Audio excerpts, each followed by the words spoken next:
For Liv Morgan fans, I've got some very bad news, but for Goldberg fans, I got some great news. Hello, my friends. Welcome to the Wicked Bitter channel. I'm Travis. Thank you for checking out this channel. If you love WWE content on your YouTube channel every single week, this is the place for you. You want to be here for this? We got WWE content every single week. We got cover Raw, SmackDown, PLEs. We talk about predictions, reviews. We do email videos where subscribers send in their emails and I answer them here on video. Today, unfortunately, we got some sad things to cover. Well, before we get into the unfortunate news, let's get into the positive news. At least positive news for some people, myself not included.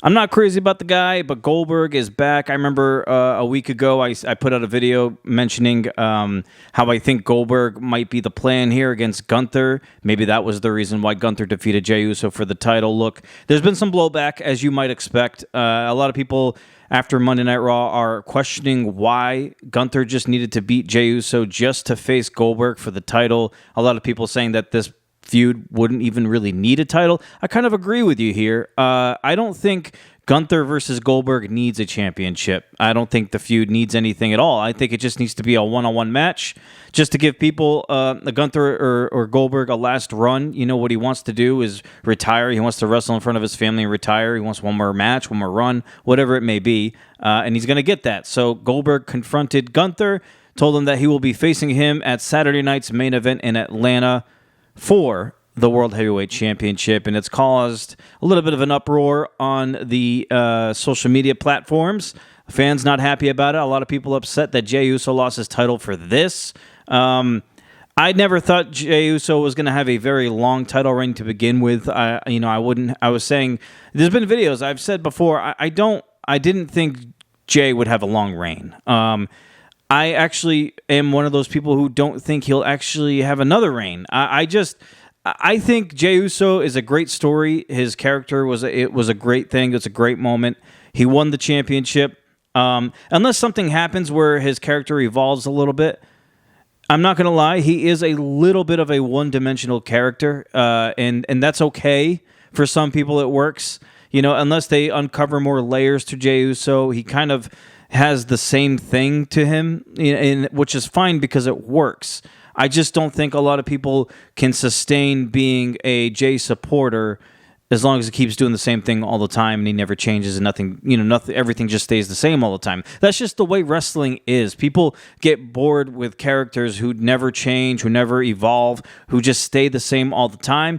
Point would be John Cena. John Cena was that same character forever, which is why he received so much hate. That's why Cody Rhodes receives a lot of hate now after people clamored for him to win that title. It's the same thing for Jey Uso. I'd have a feeling that Jey will be moving back into the tag team division with his brother Jimmy. I could see Jimmy and Jey versus Penta and Phoenix at some point. That's a WrestleMania match if I've ever seen one.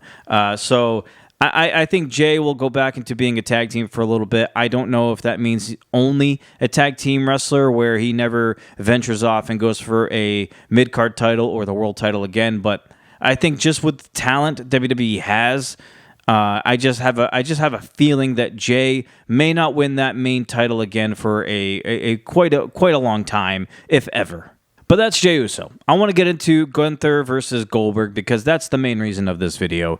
This match will be happening at Saturday night's main event. It's already been confirmed. There's already marketing strategies. There's already posts on social media about it. I'm not crazy about it, to be honest with you. I understand why it's being done. I get all the reasons. I agree with the fan base who say that this doesn't need a title. I don't think it does either. And honestly, I don't think you're going to have Gunther take the title away from Jey Uso to face Goldberg unless Goldberg was going to win that title. That's just how I feel. I don't think that's what's going to happen. I don't think they would have Goldberg just face Gunther for the title and lose. It's going to be for the title. I think Goldberg's winning this thing. And I think in order to do this, you have Goldberg win in his hometown, the World Heavyweight Championship, and then you can have him show up the following night on Raw, and you can have Seth Rollins cash in on him. Like, I think that's what the plan is here. At least that's how I would handle this. I don't think Goldberg's going to have a long run. I don't think he's going to do anything at all. I think he's coming back for one more match, and pretty much that's it, especially judging on how things go during that match. If he looks, worked down, beaten down, looks like his body can't handle it anymore, maybe they just call it the quits right there. Hey, you had your last match. You won the title. You can go out with your hand raised. You won your last match in your hometown of Atlanta. You won a title in your last match in Atlanta. You can go out like that. And I think that's how it'll be. I think Goldberg will beat Gunther for that championship. And then on Raw, you'll have maybe Breakker and Bronson Reed attack Goldberg, and which will set up Seth Rollins to cash in. Or maybe you can have a confrontation on Raw with Gunther and Goldberg after Gunther loses. Gunther can attack him. Then Reed and Breakker come out and then capitalize on that. And then Seth Rollins comes out and capitalizes on that. I'm just going to put it out there that what I think is going to happen, Goldberg beats Gunther at Saturday night's main event, and then that following Raw, Goldberg comes out for like a promo or something, and then cash in is Seth Rollins. Seth Rollins will cash in and become the World Heavyweight Champion, and that's the way you can set Goldberg off into the distance. Now, unfortunately, we got to cover some bad news here. Liv Morgan ended up getting injured in her match against Kairi Sane. What is it about Kairi Sane lately, huh? The past couple of matches she's been in, Zoe Stark went down with an injury, and now you got Liv Morgan out with an injury. It looks like she dislocated her shoulder. At least that's what we were told by Michael Cole. I feel bad for Liv because, like I've been saying it for a while, Liv Morgan has been the MVP of the women's division for a while now. Since Rhea had to leave with her injury, Liv Morgan stepped in and carried that division, was a main talking point. She grew within her character. She evolved. And now Liv Morgan is up there on the upper echelon of the best top women wrestlers, superstars, whatever you want to call it, on the roster right now. She just is. She's there. She's earned that, and she's worked for that. So I feel bad because she had a big promo to start the show. It looked like, things were going to start heating up for her. She's got, of course, the storyline going on within the Judgment Day. She's got the story going around with Roxanne Perez. She's got a lot going on right now, and it looked like she was teasing a rivalry, a feud for the Women's Championship with Io Sky. And now it looks like all of that is not going to happen, at least for right now. I saw people talking about how they should just blow up the Judgment Day now and come to a resolution. I have an alternative. I have something different for that. I think what should happen if Liv is going to miss a lot of TV time, and I saw somebody say that she could still do things on screen, like, obviously like in an arm sling or whatever. I think she shouldn't. I think she should go away for a little bit because you can build another story here. I think Liv Morgan should go away for a little bit.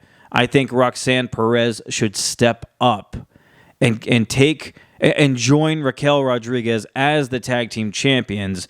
And Raquel's not going to like it, but Raquel will eventually start to like Roxanne. These two will start being really good friends, and it'll look like Roxanne Perez just replaced Liv Morgan in the Judgment Day. You'll have Dominic Mysterio warming up to her. Everybody in Judgment Day will love Roxanne Perez. That way, when Liv Morgan finally does come back, she's already going to get a big pop regardless, but this would be an even bigger pop because look what she's coming back to. She lost Dom to Roxanne now. She's lost all of Judgment Day to Roxanne. She's lost her tag team partner, Raquel, to Roxanne, and now she's lost her tag team championships to Roxanne. Tell me that's not a big babyface for you. Liv Morgan could come back with a big pop. She could be the babyface. She could feud with Roxanne Perez. She could feud with Raquel. You got something there. That's why if we're going to do this and Liv is going to miss TV, that's the route I would go with it. And of course, everything's up in question now with Evolution 2 because Liv Morgan, I forgot to mention, was supposed to, or at least was rumored to, face Nikki Bella. How I would handle this is kind of like what I was just saying.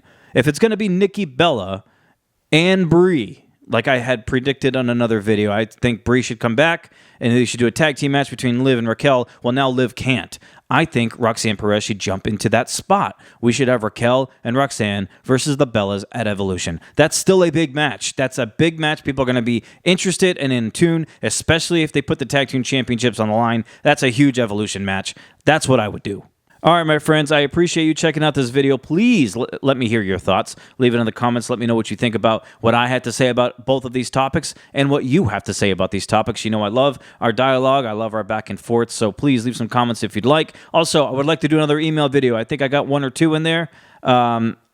I would love more of them. If you would like to send them, wickedbittermedia@gmail.com. Send in an email about whatever you want in WWE right now, and I will read it, and we will talk about it in the next video. I would love to do that by the end of the week, so please send them in. If you haven't subscribed yet and you love WWE content, please consider subscribing to this channel. We would love to have you. We got a great community already. Over 3,600 people subscribe to this channel. Unbelievable. Everyone here is amazing. This channel keeps on growing. Little by little, we're getting there. The goal right now is 4,000. We want to get to 4,000 subscribers before we move on to the next goal. So I'd appreciate the support. I love you guys. I appreciate it. Please like this video if you haven't yet. I will see you on the next video. And until we yeet again, my friends, as always, stay bitter.